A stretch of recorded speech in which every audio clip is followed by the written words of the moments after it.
Good day, good people. Welcome to Lifting the Veil with Carrie Lee. We are joined for episode 2 of season 3 by Thomas Sheridan from thomassheridanarts.com, author and artist. It's been 11 long months since I last talked to you, my friend. How are you? I'm very good, thank you. A lot has happened. The world is changing fast, and we're living in a very strange time, and it's both terrifying, enthralling, but it's good to have a front row seat to see what's happening, and I'm not going to miss it for anything. Well, isn't that the truth? We've been talking an awful lot about that, and we really do have quite the front row seating to sit back and watch all this madness happening. Just to talk about that a little bit, why don't you tell the listeners how you get by while you're watching the madness? Detachment and observation and awareness, I suppose. The fact that you can see what is essentially a psychic disaster taking place in front of you. I tried to get the knowledge out there. I tried to get people to put the brakes on their emotions, to calm those dopamine levels in their brain and sit back and not be whipped up in a haze of, I wouldn't say hysteria, but a sort of fashion or trends or a movement. But sometimes it is hysteria. And get them to actually say, look, have a look, but I'm not going to consciously stop them. I'm not going to say to them, you can't do this or you can't do that, because everyone's journey is an individual thing. It cannot be processed or imposed upon them in any way that has a healthy outcome. If you impose your belief packages on another person, there's absolutely no reward in that that's good or decent. It ends up causing damage. There's only a natural and a personal evolution to everything. Everyone must arrive at their own conclusions about life and their own understandings of life, and be aware of how they're being manipulated, be aware of how society doesn't actually function for their purpose, and they're actually a battery hen within this process, and they don't have to be one, but you can't force them to it. You can only hand them the tools to escape. You can only hand them the methods to transcend that, but after that, it's up to them. Now, what makes me deal with it is to see the results. I've actually got people who said to me, thank you for saying that. I never thought about this until you brought it up. And if you can do that to one person, that's the ultimate evolutionary process, because you've actually stopped them from being artificially evolved in their consciousness level by extraneous exterior forces, and you put them back in control of their own destiny in terms of their own psyche. Now, so it's worth it. Definitely. Now, something that I have to admit to is that, well, I'm getting sick of talking about him, but Russell Brand came out and he had his big spiel. Now, before him, there was Ashton Kutcher, who turned around and said, you all have to be intelligent and all these things. And it was wonderful to hear somebody out there say something that was positive to the kids, so I thought. And then Russell came out and he said all this, and I went, okay, so it's a good thing because now it's out there. And I'm not saying that I'm following him, but at least he had the couillons to say it.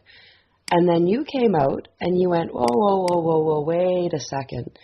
And I sat back and I went, well, what's Thomas's problem? Isn't this a good thing? Didn't he just kind of raise the evolutionary bar by putting it out there?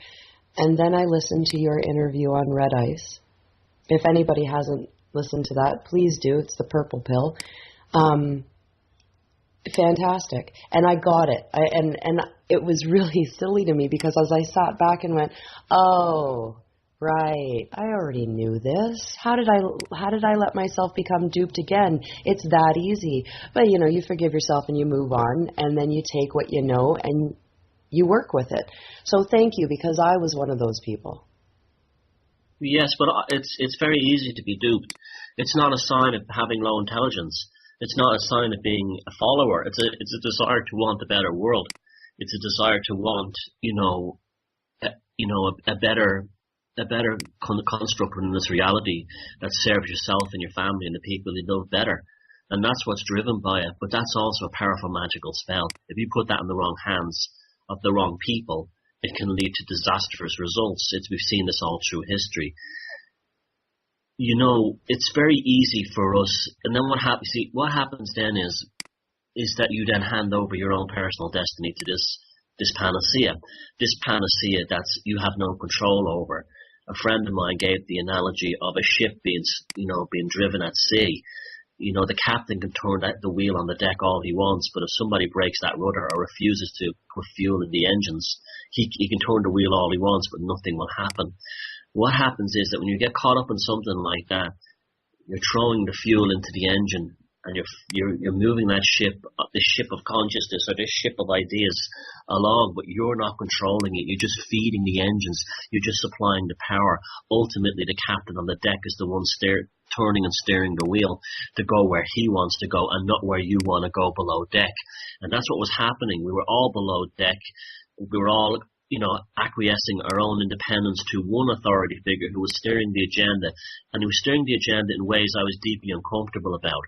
Firstly, he said nothing new. Secondly, and I do not want to bring the man's personal life up into this, but he's not living the way he's telling the rest of us to live.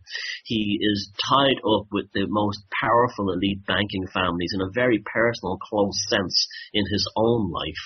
And people are willing to bypass this because they hear magical words like consciousness and spiritual. And it's very childlike in many ways that people would actually go and follow someone they don't know. Has the man had a road to Damascus kind of calling? Maybe he has. Good for him if he has. If he has consciousness awakening himself, well, God bless him, good for him. But just like with Bono, it's not his job to tell the rest of us how to follow or how to aspire or how to, align ourselves with that. It's not his business to do that. He can throw ideas out there, but they were thrown out in a way that I'm very uncomfortable about, using a medium that I have very little respect, if any, for, the BBC. BBC never did anyone favors in the past. Why do people think it's going to do them favors now? None of the mainstream media does you favors. What they do is they give you almost like medication. They give you medication to calm your frustrations, so you do not blow up, or you do not have a nervous breakdown, or you do not revolt, or the worst of all, from their point of view, is you do not say to hell with this and walk away from the system. I've had enough. The idea is to keep you locked into the system. If you're following Russell Brand's ideas and you're caught up in them, you're very, very much locked into the system, and they've got you. They're pulling you along. It's like, when you go on one of these walking tours of a city, and the guy who's ahead of you will hold up his umbrella and he'll say, follow my umbrella so you don't get lost. It's just like that. Ultimately, you're waiting on him to tell you what's real and what's happening around you. Now, something I was concerned about when I was listening to Russell was the idea that he was calling for revolt. He is calling for revolution. He is saying very passionately that the people have to get up and, do something now, and not to sound like a Debbie Downer by any means, but doesn't it seem like that's exactly what the powers that be would want, for us to be absolutely ridiculous, running around like chickens with our heads cut off, revolting, so that they can impose martial law on us? Precisely, and revolution has achieved nothing. There hasn't been a revolution in history that achieved anything good for the people. It's just a change of boardroom management at the top. But it never changed for the people, and often got worse because it revolved them back, like revolution says, to where they started. Now, as regards the rioting and the demonstration and all this kind of thing, you look what happened in Greece and Turkey. Particularly in Greece, you had what was really a grassroots uprising in many ways. They didn't have guns, but that was pretty intense and hardcore what was happening in Athens. And it changed nothing. The Greek government voted through 3 austerity bills right in the middle of the riots, including one on the actual day of a major demonstration, just to actually say to the Greek people, you're nothing. We don't care about you. We're here for the bankers. That's who we are here for. It achieves nothing. Revolution is probably one of those things like salvation through religion. It's one of these things that are held out to you and you're told is a fact of life and works, and you put all your belief in it, but ultimately it's a magical spell. It's an ephemera, a mirage, an illusion. It doesn't actually produce anything for the people as a whole, because it's not designed to. It's a controlled method of getting what governments want, and also giving particularly young people who are full of hormones and full of, as I say, full of piss and vinegar, who are really, really, wired up. It gives them a relief that they don't get in sports grounds or football stadiums and so on. That's all it is to them. And it gives them a chance for their police to have play with their toys, their tear gas, their pepper spray, their water cannons. I mean, I saw it firsthand here in Ireland during what we call the Troubles during the 1980s and the 70s. The rioting was in places like Belfast and Derry was non-stop. It was constant, and it achieved absolutely nothing. It just turned that part of the country into a total and complete police state. And that's what they want revolution for, because what they were doing, the British government, they were testing and training their own troops for the day that they would need those troops to have those skills when they did that inside British cities. It's a very devious thing. They want you to revolt. They want you angry. And that's why they fill the TV screens with young people with, masks on them or scarves or hoodies throwing petrol bombs and rocks. They want to encourage it. They want to feed it. Well, yeah, because if you can prove there's madness, then there's a need for control, and then the wheel just keeps on spinning. Now, you have aptly titled this show, The Lords of Perception, Celebrity Pulp Culture, and how it shapes society is what we want to be talking about in this show. And we started a little bit with, the Russell Brand and that idea. Now, let's delve a little bit deeper into that. Because we're at a time now where we've been raised by this culture. So many of my listeners are saying, well, this doesn't involve me. I don't watch this. I don't pay attention to this person. I don't pay attention to that person. But they're still influenced by it, by the other people around them without them even knowing it half the time. The most powerful force in this universe, and this is not hyperbole, I honestly, if you look at our universe in terms of all we know about it as a human condition, that's all we know about, right? The most powerful force in this universe is celebrity and fame right now. It has replaced religion. It has replaced militarization. It has replaced everything. It is culture today. That is the most powerful force and the most intoxicating spell that's ever been cast upon the human race. And there's absolutely nothing new about it either. It's been running for at least 2,000 years, perhaps over 3,000 years. Well, you ask any little child, not to interrupt you, but you ask any little girl, any little boy, what do you want to be when you grow up? Most of the time, if they're in, the whole societal realm, it's I want to be a pop star. I want to be, Hannah Montana. I want to be in the limelight. I want to be in the spotlight. I want to be an actress. I want to be on Disney. These are the things that they want because these are the things that they see. Or a sports star is another one. Either way, it's the same thing. They're not famous for their skills. They're famous for their merchandising or their those kinds of things, or even personal lives. I was looking at a tabloid newspaper in the shops here before I came to do this interview. On the front page, on one side, there was a picture of someone talking about the new Irish soccer manager, team manager, and a coach. And on the other side was something about Tom Cruise and his ex-wife who were going to war against each other. And at the very top was a little small picture with a child's face, and it says, boy, age 4 missing now 3 days. Well, that should have been one at the front, but the one they give priority to is the celebrities. And it's all the broadsheets as well. You'll always see a celebrity story nearly on the cover of the broadsheet papers. And that's why Russell Brand was brought onto Newsnight, because the power of celebrity is intoxicating. It is literally a kind of an atmosphere we live within, a miasma of fame and fortune and celebrity, and we're sucked into it. Even if you try not to be involved, you get caught up in it. You sit on a train or anything, and you'll hear people talking, and I can guarantee you 99 times out of 100, the conversation will be about celebrities. It will, or something like that, something to do with fame and fortune. You're very right. It's very right. True. I can't go and talk to. Oh, this is going to sound sad, and I might have some people upset with me, but some of my older friends that I don't talk to about a lot of this stuff. Well, I do, but they don't listen. I find that, like John and I found that we can't speak with them because it's always about what's on television. Now, we took TV out of our lives a couple years ago. Yes, we do still watch film. Yes, we do, we still, if there's something we want to watch, I'm going to admit it. I enjoy Game of Thrones. That's entertainment for me. I don't look at it as a part of my daily life or anything. But when you go to have normal conversations with people in this day and age, the conversations revolve on, oh, did you watch this last night? Did you see that last night? Did you notice that this was happening on this show? And it's like, oh my goodness, what's happening in your life? Oh, your life revolves around the television. Now what? We have nothing to talk about. Even my children have noticed it. When they go to play with other kids, they're all into the Justin Biebers and the, like I said, the Hannah Montana and all this. And my kids sit back and say, I don't know what to talk about. I like cooler things than that. Let's talk about sacred geometry. And then the kids will look at my kids and say, well, what's that? Can I buy it? Does it glitter? Does it glow in the dark? Can I play my MP3 music from it? Yeah.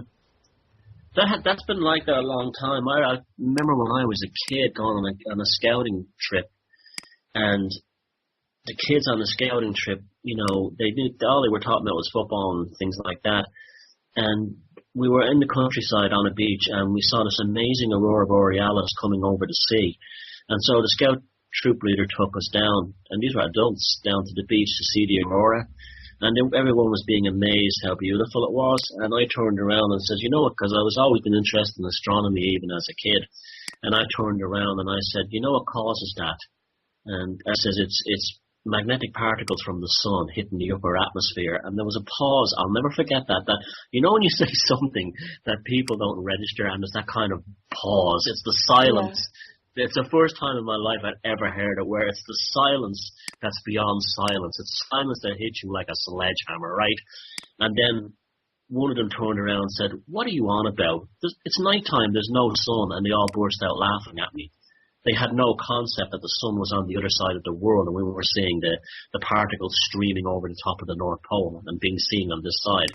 But because they'd never seen on TV anything about how the Northern Lights worked, they assumed that I was just making a story up or having a laugh. And this is what they need instruction. People need instruction. Yeah, and it's something that I don't remember being taught about that in school. I remember being taught the Native Canadian indigenous folklore about the aurora borealis. That's what I remember, but I don't ever remember being taught that it had anything to do with the sun. Well, the same reason they don't teach you the Fibonacci sequence or phi, or they go into the golden mean or golden section when you're doing maths and geometry in school. They don't do that. What they do is they teach you calculus and functions and cosines, and they rob mathematics of the beauty that it has, because if young people were aware that just about everything in nature unfolds according to an amazing code that's mathematically driven, then people would be looking at the world with magical eyes and would be less likely to see it as a formulaic construct. That's why they deliberately keep things like the Fibonacci sequence and the golden section and so on out of your education, because they don't want you knowing that we live in a universe that's filled with magic. The only magic they want us to experience is movie magic and star power, and not the stars in the sky. Oh, definitely. So let's get back to that. Let's talk about this grand Colosseum that is created for us, because back in the day, in Rome, we had men fighting lions.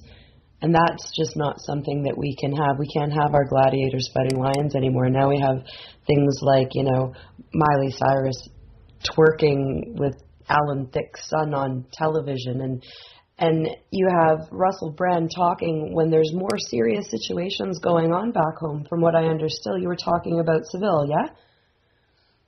Yeah, that's, this is another, we see, they create distractions all the time.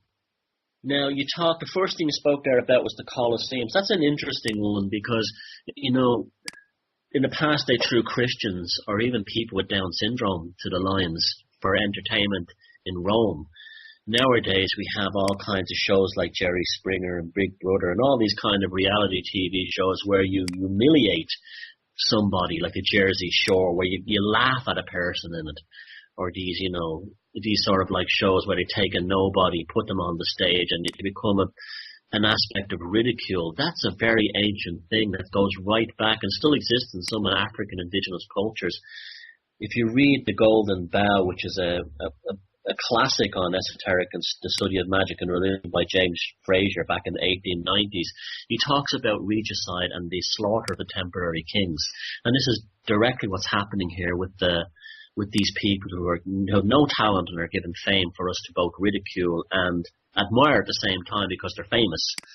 And it's the idea of somebody would be a nobody from the kingdom would be made a king. It was very common, particularly within the Irish kingdoms and the Scottish kingdoms back in, you're talking about 2,000 years ago, where they would take a nobody from the flock, and it was almost like the lotto, and it was always a man, he would enjoy the king's privilege for a week. He would sleep with the concubines. In some cultures, he was allowed to have sex with the queen. He would eat all the best foods. He would, have all the finest, refined robes and finery, live in the palace, and then at the end of the week, he was ritually slaughtered in front of the masses. And that is a very powerful spell. It's always been pronounced as regicide, but it never went away. The slaughter of the temporary kings today are these famous for nobody celebrities that they put up there for us to both ridicule, but other people to say, yeah, you can laugh at them, but they have lots of money and lots of fame, and people think they're living a great life because they're in Hollywood, or even if it's only for a few months. The extreme expression of that would be the boy bands. Boy bands have kind of died out recently, but that was a tremendous phenomenon too, that you would take young guys who basically didn't have a lot of talent, certainly couldn't play instruments good enough to be in a band or write their own songs, stick them in suits or in kind of silly clothes and teach them how to dance and put them on stage miming to a backing track. This is as old as the hills. It's only technology and then, the band is disposed of and the new band comes in. This is only technology that has changed. The cultural protocols behind it has never changed. You have boy bands today who use the auto-tune machine to get them into a certain key because a high-pitched voice seems to hold a spell over young women. Well, in the 17th and 18th century, 19th century even, right up and probably until almost the late Victorian era, in Italy, they used to castrate young men as castrati, and they used to sing at a certain high pitch that used to woo women, even though it was a very interesting thing. They were incapable of having sex with them. It was the same thing. A castrati and an auto-tune and a boy band is the same thing. They're using the same methods. It's only the technology that has changed. It's only the method, the means that has changed. The actual physical, the appearance of it, or the actual technical specifications behind it. But the underlying cultural trust to get into our psyche and manipulate it towards the same archetypes and the same neurochemical responses has never, ever changed. They are playing us like a fiddle, and they're doing it in our psyche, and they know exactly how to do it because they've been doing it for a very, very long time. We've got ourselves laughing at each other's pain constantly.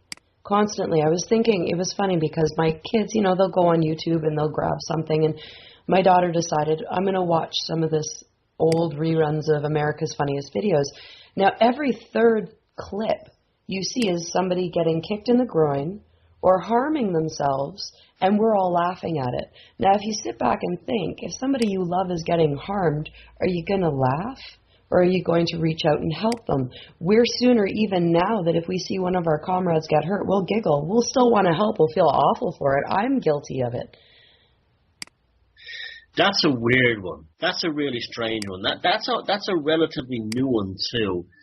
In the past, you would have had actors like Harold Lloyd and Buster Keaton, who used to have all these kind of slapstick comedy things where they would fall over, injure themselves, fall off buildings, and you would laugh at because you knew it wasn't real. And somehow, with the age of the video camera, that all stopped, and you no longer have the slapstick kind of fall down character in films and TV anymore.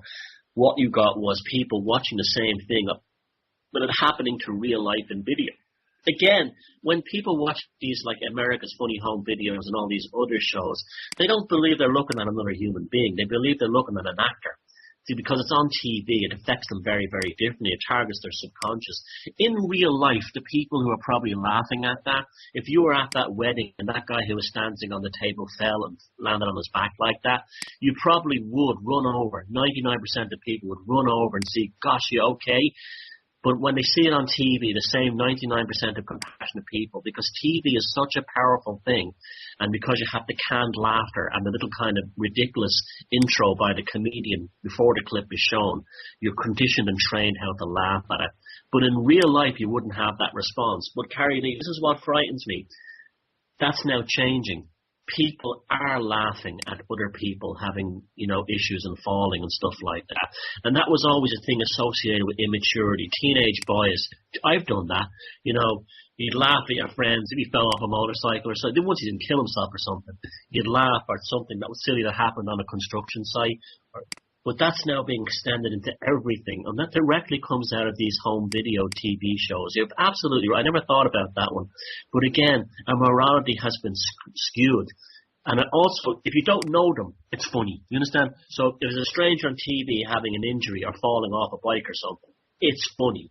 But if it's someone you know, it's not funny. And then that detaches us again from our community and from our common humanity. Or it's funny because it wasn't me.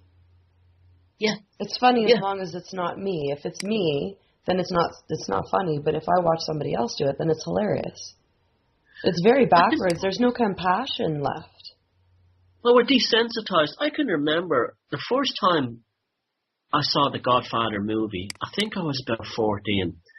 And the scene at the end of the film where they have all the assassinations of all the people, I can remember that left me deeply traumatized. I mean, I couldn't watch that film for years and years later because I just couldn't. The scenes of the murders were so horrific and so graphically done that I remember being so upset by that and having almost like post-traumatic stress disorder, which is what exactly happens when this happens to you. But they know that. But it desensitizes you, just like a soldier in a war. In the first battle, he's a mess after it's over. By the second or third battle, he's okay with it. It's just a job. It's the same thing with that. And I can remember I went from that to watching incredible scenes of violence and horror films years later, and it didn't bother me.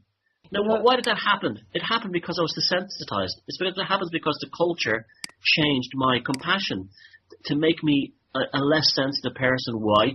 Now, I know we can't be overly sensitive in this world. But the whole world, this all comes from the Darwinian thing, that we're supposed to be all tough, ruthless, and kids need to grow up eventually. And this is why they foist things like, hardcore video games on younger and younger children. They're desensitizing them younger and younger, and it's all tied up in their whole Darwinian survival of the fittest thing. That's really where it comes from. We have to toughen them up and make them realize the world is a horrible place. The world is a horrible place not because of human beings. The world is a horrible place because we have psychopaths running the show. If we didn't have them, we wouldn't have this kind of world we have now. Definitely, without a doubt. There's no question. If we just sat back, so I go back. I always have to go back to some kind of life experience I have because it's all I have to go on. But I've seen it with my kids. I had hand-picked video games for them because I'm living in a difficult situation. My children are removed from most of societal constructs, but they still want to participate in certain things. So I'm constantly making some kind of change for them. Okay, yes, you can have these video games. Let's make them as many learning. My son really took a liking, as most boys do, to guns and bombs and transformers and blowing up things, and it broke my heart. So it was like having to explain to him, let's construct instead of destroy. Let's teach you how to build instead of giving you free rein to watch something that's going to make you want to blow something up. You have to redirect them, and you can do it, and it makes a difference. But I have a lot of people looking at me going, "Oh, Carrie, you're just being ridiculous. All boys shoot guns." Well, only because we've been told to. Do you remember how it started? Cowboys and Indians? Yep. And there's another one for you. It's amazing you mention that. When I was a kid, So let's talk about something like Lego. Lego was building blocks that came in a box, and you built whatever you want. Yes. Your imagination was totally left to run free, and you built, one day you might build a gun, the next day you might build an airplane, the next day you might build a house, the next day you might build a monster. It didn't matter. Your creativity was booming. The colours of the bricks were very intoxicating, I remember. Many things I learned about art, I learned about from Lego bricks. I discovered that certain colours like, blues and oranges next to each other were very pleasing, long before I discovered the colour wheel. It was a tremendous toy that it was the greatest toy probably ever invented. Then something happened in the late 70s, early 80s, where Lego toys were no longer just a box of bricks where your imagination ran wild. They were a finished kit that you had to build like what was on the cover of the box. And 99 times out of 100, they were some kind of weapon. A Star Wars spaceship, a fighter, a tank, a police car. It was something, 9 times out of 10, that's what it was on the Lego box. So not only was the children's imagination, which had been feral with old Lego, was then turned into a formulated process to construct a finished product, but that finished product was nearly always a weapon of some kind. Oh, it's the same now. It's no different now. If Aiden gets a toy, he loves Legos right now. And I love it because he takes whatever's on the package and he says, meh, I don't want to make that. And he creates 5 or 6, 7 different versions of what he wants in a day, and he doesn't even care about that. But you look at what's being... That's great. It is. It shows me that we're giving him more than he's being offered by them, right? Even with Sierra, I can remember the way that girls had... You go down a girl's aisle, it's nothing but pink and babies. And weren't you talking about this, where you turn children into mothers, but there's nothing after getting married? Yeah. There's absolutely nothing. You get married, you're rescued by Prince Charming, and then that's it. It's over. Yeah. And men, they're taught that you work and then you turn into a soldier, and there's nothing after that either. Oh my goodness. Yes. The spell placed on young girls is particularly awful. The toys are all geared towards being the princess, and the princess, like Kate Middleton, marries the prince. And once that's done, that's basically it. If there's an alternative to that, they're not raised to be told that motherhood is a noble calling. You don't see that. That's all been pushed aside. And if there's anything after the princess, the kind of princess archetype, it's going to be in the parasuit down the boardroom, giving it up to the boys to show you're as good as any of them. It's very unhealthy and it's very wrong. The men at the same time too, they're the exact same thing. Toys, there's more toys than ever. There is more toys than ever. We didn't have massive toy stores, not in Ireland anyway, when I was a kid, and yet the diversity is smaller. The range of toys is actually smaller because they all fall into 2 things: soldiers or princesses.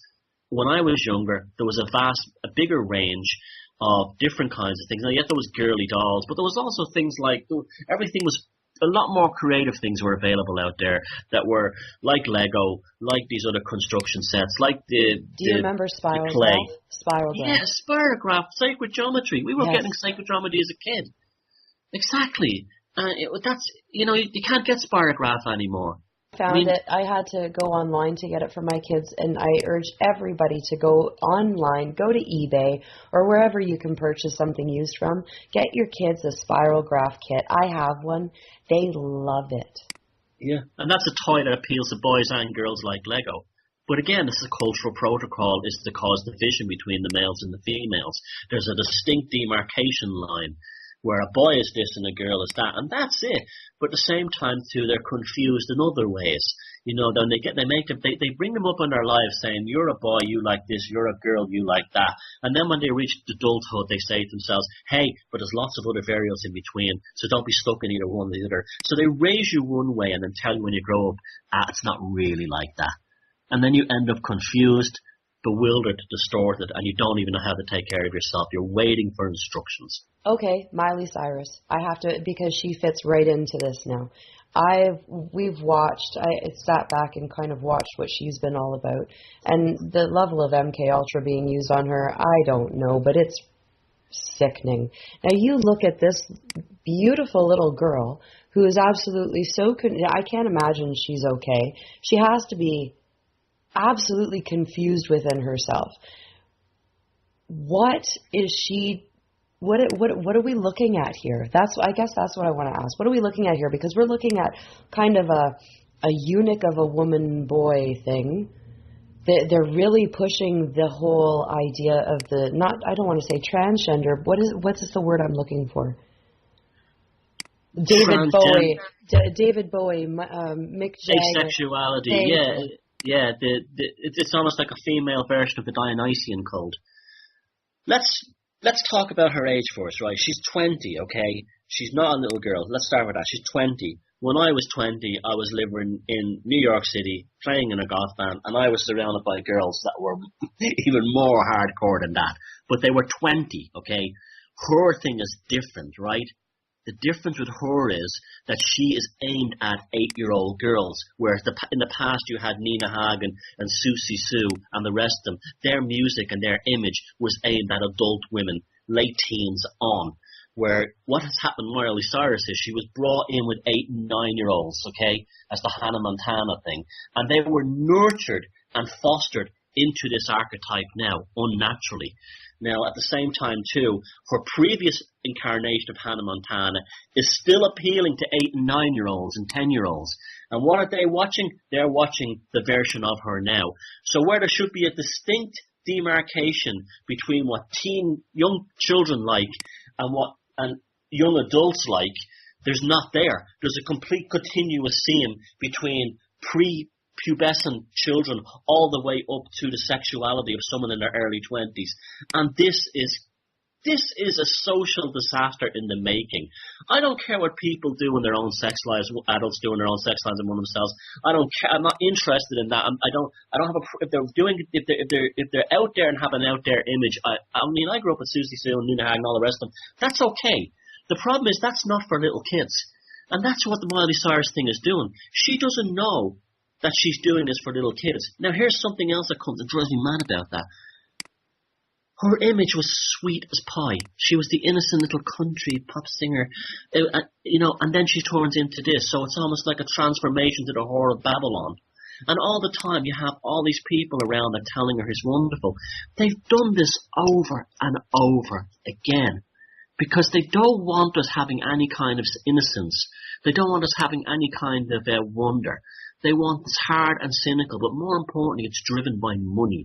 This cultural changes. They want young people spending more and more money at younger ages. So they want younger and younger girls buying makeup, buying their own clothes, having their own fashion tastes. And that's, at very young ages. And that's what's happening now.